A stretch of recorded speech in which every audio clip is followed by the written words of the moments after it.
What if Earth isn't actually the perfect planet for life? We have deserts where almost nothing grows, frozen regions where temperatures can become deadly, massive oceans where sunlight can't even reach most of the water, and huge areas of land that are simply too dry or too cold. Earth is full of life, but life has to fight for its place here. Now imagine a planet where the conditions are almost completely reversed. A world with more habitable land, more coastlines, warmer temperatures, shallow oceans, and billions of years for evolution to experiment. A planet where life could become so diverse that Earth might look almost empty. That planet is called Hestia. And today, we're going to imagine what it would be like. The perfect star. The first thing Hestia needs is the right star. Our sun is good for life, but it won't stay stable forever. As the sun ages, it becomes brighter, and eventually Earth will become too hot for life as we know it. Red dwarf stars live much longer, but young red dwarfs can produce powerful radiation that could make life difficult. So Hestia gets something in between, an orange dwarf star. These stars can remain stable for tens of billions of years. That means Hestia could have an enormous amount of time for life to appear, evolve, and become incredibly complex. But the star is only the beginning. Building the perfect planet. Hestia is larger than Earth. Its radius is about 1.3 times Earth's, giving it significantly more surface area. But a large planet needs protection. Deep inside Hestia is a massive metallic core that generates a magnetic field. That magnetic field protects the atmosphere from dangerous radiation. Then we add plate tectonics.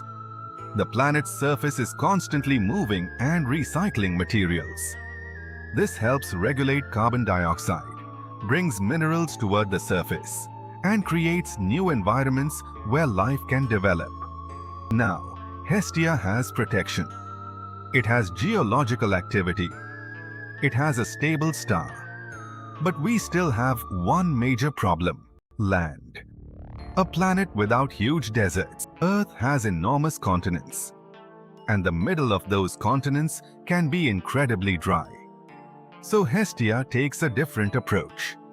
Instead of a few massive continents, imagine a world filled with thousands or even millions of islands and smaller land masses. Water is almost everywhere. That means almost every ecosystem has access to a coastline. And coastlines are incredibly important for life. They are places where nutrients from the land and ocean mix together. Fish, birds, plants, predators, and countless other organisms interact.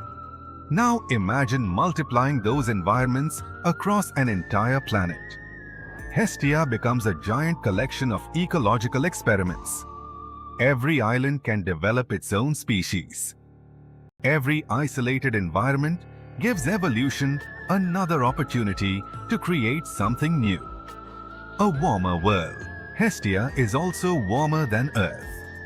Only a few degrees warmer may not sound like much, but across an entire planet, that can make a huge difference.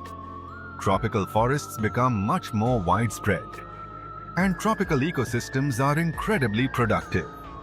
Plants grow. Animals feed on plants. Predators feed on animals.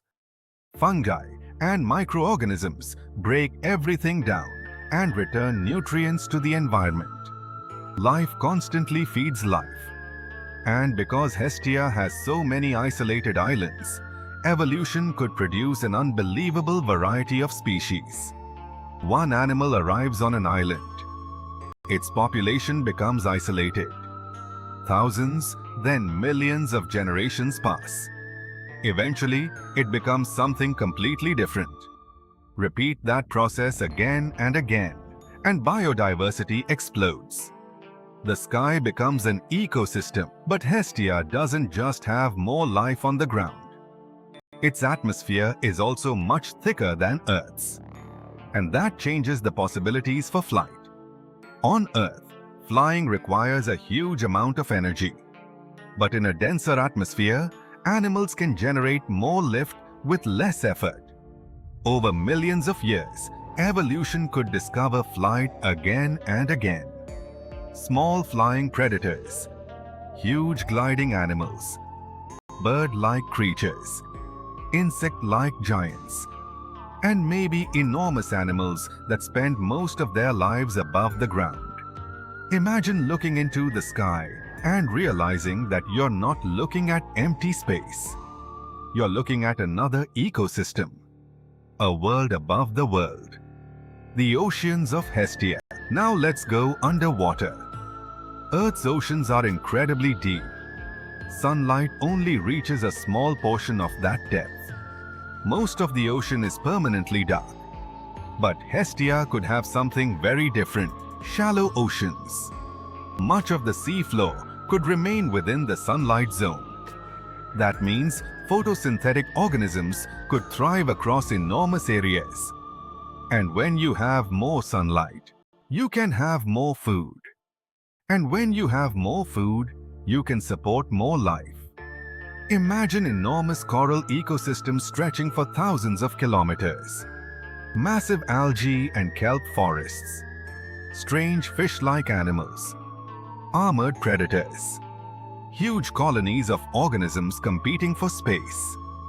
The oceans of Hestia could become one of the most biologically productive places imaginable. The coastline effect.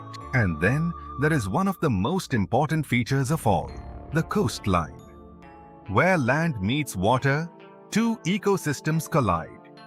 Nutrients move between them. Animals move between them. Predators find new prey. Plants create shelter. Birds hunt in the water. Aquatic animals enter shallow areas. On Earth, coastlines are already incredibly rich with life. Hestia could have vastly more coastline than Earth. That means millions of additional ecological niches. And every niche is an opportunity for evolution. Could Hestia have intelligent life? Now we reach the biggest question. Could intelligent life evolve on Hestia? Nobody knows. But imagine a planet where life has more habitats, more food, more stable conditions, more biodiversity, and billions upon billions of years to evolve. Intelligence might appear, and perhaps it could appear more than once. Imagine multiple intelligent species evolving independently on the same planet. One civilization could develop on a massive island. Another could evolve underwater. Another might live in enormous forests. Another could dominate the skies. They could have completely different ideas about what life is supposed to be. They might even look at each other the way humans look at alien life. Does Hestia actually exist? Here's the most exciting part. We don't know. Hestia is a hypothetical planet, a scientific thought experiment based on what we know about stars, planets, climate, geology, and evolution. But the universe is enormous. There are countless stars, and planets appear to be everywhere. So somewhere out there, around a quiet orange star, there could be a world with the perfect combination of conditions. A world covered in forests. A world filled with islands. A world with enormous shallow oceans. A world where the skies are crowded with flying creatures. A world where evolution has been running experiments for billions of years. Maybe Hestia doesn't exist, but maybe it does. And if it does, there could be more life on that one planet than Earth has ever produced throughout its entire history. So the next time you look at Earth, remember, Earth may not be the perfect planet for life. It may simply be the planet we happen to be born on. Somewhere in the darkness of space, there could be a world where life doesn't just survive. life wins.